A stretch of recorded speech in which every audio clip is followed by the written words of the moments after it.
You're connected to San Diego's midday news leader with Lisa Lake and Bill Griffith. This is 10 News Live at 11. It's a good day to kick butts. A nationwide effort is underway to keep children from becoming cigarette smokers. Ariel Roll-Polk on the right is Youth Advocate of the Year. Danny McGoldrick on your left heads up research for the Campaign for Tobacco-Free Kids. Thank you both for joining us on what is a very important day, especially for children's health. Ariel, I'm going to talk to you first because you're a teenager. You're a senior in high school now, and you've made a big impression nationwide in your campaign to keep your contemporaries from smoking. What do you tell them?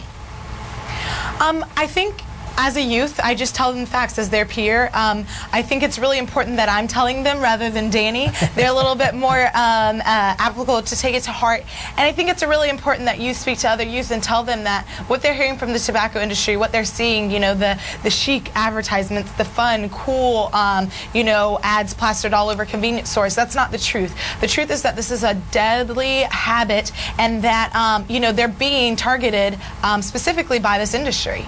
Danny, is the targeting working?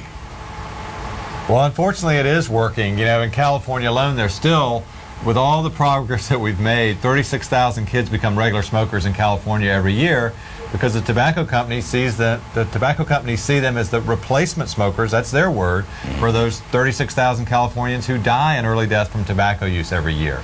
So it's time that we finally pass legislation. Congressman Henry Waxman from California is leading it, to give the FDA the authority to regulate tobacco products like they regulate virtually every other consumer product and crack down on some of this marketing that's designed to appeal to young people. Ariel, you hear the kind of numbers Danny talks about. You know them as well as anybody.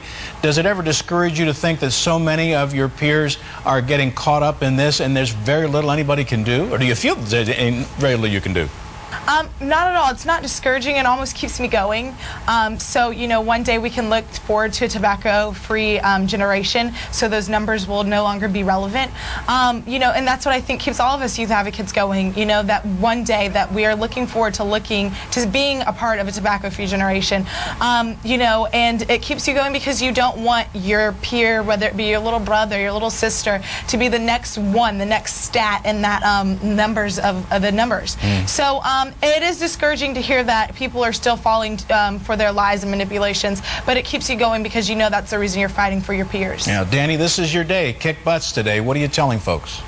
This is it. You know, kids all across America, like Ariel, are spreading that message, and she's right. They hear it best from each other, not me. So they're telling their peers, don't be duped by the tobacco companies, but they're also telling the Congress, look, we're doing our job. Could you do your job finally? Pass this common sense legislation. You know, our food, our drugs, our cosmetics are all regulated by the Food and Drug Administration. The product that kills 400,000 Americans every year isn't. That's outrageous. We're hoping 2009 is the year that ends. Important information. Danny McGoldrick, thank you. Ariel Roll-Polk, thank you both for joining us.